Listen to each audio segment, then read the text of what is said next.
Please enjoy it while it's hot and freshly fried. As she said this, I noticed something resembling a tail sticking out of the fried chicken. It made me uneasy and I couldn't help but frown. The sight was somewhat unsettling and I found myself hesitating to eat. Aren't you going to eat? Unable to eat the fried chicken in front of me, I found a reason to make my daughter-in-law Roberta leave her seat for a moment. Could I get a glass of water? Seeing Roberta serve me fried chicken with a tail only heightened my suspicions towards her. I was unsure of what to do. Eating it was out of the question. Seizing the opportunity when Roberta left her seat, I quietly switched our place, hoping it was just a mistake. Praying for the best, I watched Roberta eat upon her return. To my shock, she immediately foamed at her mouth and fell backwards after a single bite. Surprised and concerned, I rushed to her aid. Hey, what's wrong? Are you okay? Roberta had lost consciousness. I was convinced she had deliberately tampered with my food. This was no mere prank. I could never forgive such an act. My name is Lucia, 60 years old. Last year, my only son Randy got married and moved out, leaving me and my husband James to live alone. James works as a regular office employee and I work part-time at a restaurant. Life had been peaceful for us as a couple since Randy left. One evening, Randy and his wife suddenly visited us. We're home. Mother-in-law, long time no see. Oh, what brings you here all of a sudden? I had just returned from my part-time job and was about to start preparing dinner. We wanted to taste your cooking again, Mom. Randy always raves about mother-in-law's cooking, so we boldly decided to come over for a feast. I feel flattered being praised for my cooking. If you had told me, I would have prepared something. I just got back. Can you wait? Of course, we'll wait. Thank you. Feeling good, I decided to make my specialty, fried chicken and French fries, for them. I don't usually make greasy food, but I made fried dishes today for you youngsters. Eat plenty. The couple heartily enjoyed the meal. Mom's cooking is the best, isn't it? Just can't stop eating. Yeah, it's delicious. Roberta smiled and complimented the food, but her expression seemed clouded. Mother-in-law, Randy always said your cooking is great, and he was right. Thank you. I'm glad you like it. I'll cook next time, and I want you to taste it, mother-in-law. Thank you for the invitation. I'm looking forward to it, I replied lightly, hoping to bridge the gap with Roberta. But no wife would be happy to hear her husband praise another woman's cooking. Roberta's slightly clouded expression was probably due to that. I felt a tinge of unease, hoping this dinner wouldn't lead to something bad. Then the next day, I got a call from Randy. Hello, what's up? Mom, about the promise with Roberta yesterday, is it okay? The promise about Roberta cooking next time? Is there a problem? Yes, I hate to see it, but honestly, her cooking is inedible. I've told her many times, but she doesn't accept it. You shouldn't speak like that. It's rude to Roberta. But it's really inedible. I try to choose my words carefully, but she doesn't understand. Okay, I'll judge it when I taste her cooking next time. Alright, thanks. We ended the call there. Randy was never picky and wasn't one to criticize others' cooking. It must be really bad, I thought. A week later, the day Roberta was to cook arrived, and James and I headed to our son's house for the weekend dinner. I had shared Randy's comments and our previous visits details with James. James agreed that we shouldn't complain about a meal prepared for us. I hoped today's dinner would turn out well. Soon we arrived at our son's house. Welcome! Randy's expression was dark, probably worried about Roberta's cooking, and I didn't feel warmly greeted. Mother-in-law, father-in-law, please come in and wait upstairs. I'm still preparing. I made everything ready, so look forward to it. Can I help with anything? I can chop vegetables if you need. No, it's okay. I've got it all covered today, mother-in-law. Please, just relax and sit down. I was not allowed in the kitchen by Roberta, so I decided to wait in the living room. About 30 minutes later, it seemed the food was ready. Sorry to keep you waiting. I made fried food today, trying to match what mother-in-law did last time. I felt relieved. With fried food, the main concern is how it's fried. The seasoning can always be adjusted with sauces. I thought today's meal might go off without a hitch. Then the food was brought in. This is for father-in-law, this one's for mother-in-law. Here's Randy's, and this is mine. She carefully divided the plates for each person. Looks delicious. Is this fried chicken? It's a surprise. Eat it before it gets cold. I thought it was fried chicken, but I saw something like a tail. I have made fried chicken many times at my part-time job, but this was not it. In fact, I wasn't sure if it was edible at all. The others' plates looked like normal fried chicken, but mine was different. Feeling uneasy, I frowned. I found it off-putting, but couldn't just not eat. I hesitated, not knowing what to do. Mother-in-law, please enjoy it while it's hot and freshly fried. I found an excuse to make Roberta leave her seat. Roberta, could I have some iced tea? I'm quite thirsty. There's water right there. I would like iced tea, please. Okay. Her response sounded almost like a sigh. While Roberta was in the kitchen, I quickly switched our plates. James and Randy, engrossed in their food, didn't notice. I didn't know what was fried, but I couldn't eat something unidentifiable. Here's your iced tea. Thank you. I took a sip of iced tea and ate the fried chicken. The breading was hard, not very tasty. The other two also looked dissatisfied. How is it? Is it good? It's okay. Maybe a bit over-fried. The crust is hard. Can't bite through in one go. Roberta, try it yourself. Roberta looked puzzled. I had complained openly about the food. I hoped it was just a mistake. Then Roberta bit into the tail-bearing fried item. Immediately, she foamed at her mouth and collapsed. Hey, what's wrong? Roberta, are you okay? Roberta had lost consciousness. James called an ambulance and she was rushed to the hospital. We drove to the hospital following the ambulance. We followed in our car shaking. Had I eaten that, I would have been in the ambulance instead. At the hospital, we waited in a dimly lit room. Nobody around. Then a doctor came out. Are you the family? Yeah, how's my wife? She seems to have eaten something harmful. We found a lot of bacteria in her stomach. She's not in danger but needs rest. I see. Are you all okay? Didn't you eat the same thing? We seem fine for now, James answered, looking at Randy and me. The person who cooked it is unconscious, so we don't know what she put in it. I see. She's asleep now. You can go home for today. Urged by the doctor, we left the hospital. The car ride was filled with a heavy silence. Randy, do you ever feel sick after eating Roberta's cooking? No, she's not great at cooking, but I have never felt ill.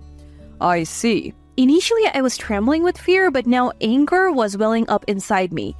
I actually know what caused this. What? How do you know, Mom?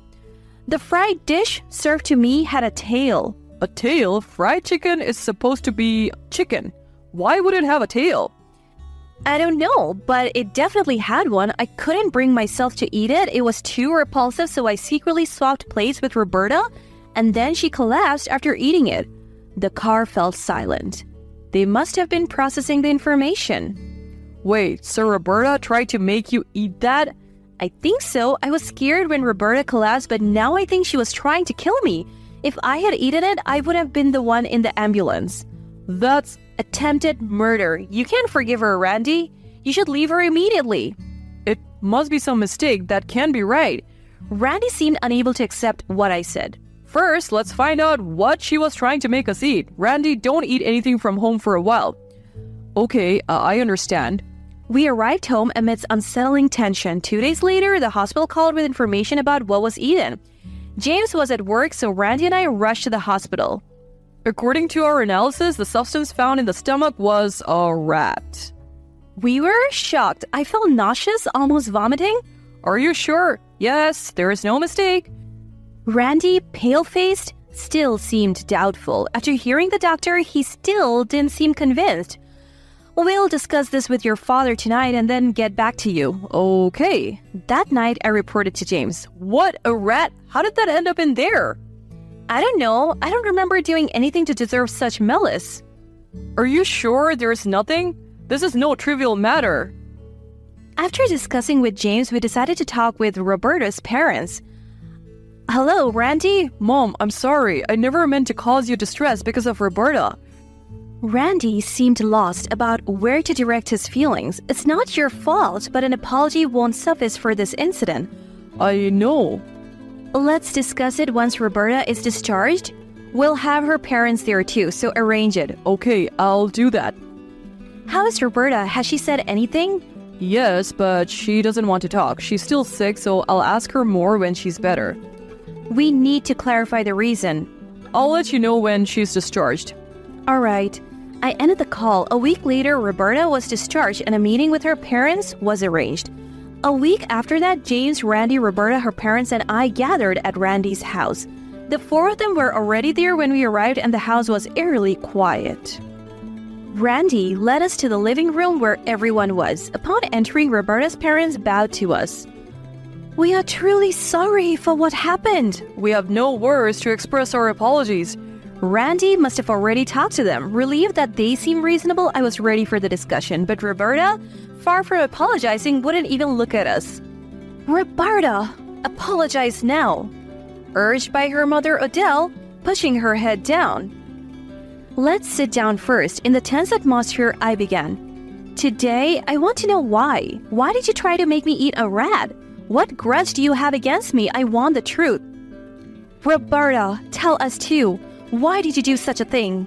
Roberta sighed and began to speak reluctantly. "Well, it's simple. Randy always praised mother-in-law's cooking. Sure, it was delicious, but whatever I made, he always said mother-in-law's was better. Everything was always compared to hers." I was stunned. She tried to kill me over something like that? I didn't even know if eating a rat could kill someone, but that wasn't the point. My mind was on the verge of panic. Hey, you try to make my mom eat something weird for that reason? I was frustrated. Randy never says my cooking is good. He hardly eats, always criticizing it and praising mother-in-law's instead. This is unacceptable. James and I were furious. Then Roberta's father, Jonathan, stood up and slapped her cheek. What are you doing? Do you realize what you have done? You could have killed someone. We were taken aback by Jonathan's furious reaction. Dad, don't you love your daughter? Aren't you on my side? I'm always on your side, but it's a parent's duty to correct their child when they're wrong. What you did is a crime. It's unforgivable. Roberta's face paled at the mention of crime. Please tell us more. I'm still not satisfied. I still wasn't convinced. Roberta, did you intend to kill me? I asked directly. I had no such intention. I just thought maybe if you were hospitalized, I would feel better. So you'd be happier if I weren't around, but even if I were hospitalized, that wouldn't make Randy say your cooking is good. It solves nothing. I thought about trusting you as Randy's choice, but it seems I was wrong. I'm disappointed in you, Roberta. I'm truly sorry. I'll accept any punishment. Please file a police report. What? Am I going to be arrested? Why? I just wanted Randy to say he liked my cooking. Roberta seemed not to grasp the seriousness of the situation. Being arrested would mean divorce. Randy approached and slapped her in the same way Jonathan did. No matter the outcome of this discussion, I plan to divorce you. I can't live with someone who tried to kill my mother. So Randy is on mother-in-law's side after all. Roberta seemed to have a skewed perception. Right now, we're discussing whether to turn you into the police. The divorce is already decided. This is terrible. It's time to make a decision. You decide. You're the victim. James looked at me. I was honestly torn. If she were a stranger, I would have reported her, but she was Randy's wife. At one point, I was at a loss, thinking that I could not do such a thing to the person who had become my daughter-in-law. All right, just divorce Randy, that's all. Wait, I love Randy. I'll go to the police. Just don't divorce me. Considering her parents' feelings, I decided not to report her to the police. Instead, I settled for what she dreaded most. Divorce from Randy. Is that really all? No compensation? No compensation needed. We haven't suffered any financial loss. Thank you. If we don't go to the police, she still has a chance to turn things around. Yes, this time I won't file a police report respecting your parents' feelings. Randy, is that okay? I decided on my own in the end. Yeah, that's fine. I just wanted a divorce. Compensating won't change anything. It's better to have a clean break. Roberta had been crying, but she had nothing more to say. We'll take Roberta home with us now. Wait a moment. Randy stopped them. I thought he was going to say a final goodbye, but it was something else. Please write the divorce papers and pack up all your belongings, Roberta. Once we know what belongs to you, we'll send it later. That way, there is no need for you to come to this house again. And we won't have to see each other ever again. Randy's words pushed Roberta further into despair. Afterwards, Roberta and her parents wrote the divorce papers and organized her belongings. We are truly sorry for everything. Roberta's parents bowed deeply before leaving. Exhausted from crying, Roberta was in a daze as Jonathan led her away. The next day, Randy submitted the divorce papers to the office early in the morning, officially finalizing the divorce. He arranged for the moving company to send Roberta's belongings to her parents' house. That night, he came to her house. I'm really sorry about this whole situation. I've caused a lot of trouble. It's all right now. You don't need to apologize. You're a victim in this too. Yeah, but I was the one who married Roberta. Randy seemed regretful about his choice. What happened to the divorce papers and her belongings? I have already submitted the papers. The belongings will be picked up by the movers the day after tomorrow. That's quick. Yeah, I didn't want to stay in that house any longer. I wanted to get it over with quickly. That's probably for the best. Can I move back home? I'm thinking of giving up that house. Of course, you can come back anytime. No, thanks. 2 weeks later, Randy returned to our house. Mom, can you teach me how to cook? I want to learn to make at least simple dishes. It seemed this incident motivated Randy to learn some household skills. Sure, I'll teach you. As I was teaching Randy, James joined us. Randy, you're going to cook? I won't know until I try. Let me give it a shot. James, finding it amusing, joined us, and the three of us cooked together cheerfully. It became fun to have the family together cooking. James also developed an interest in cooking, and now we take turns preparing meals. It's reduced my workload and helped me understand what it's like to cook every time. Ever since Randy moved back home, we have been enjoying peaceful and happy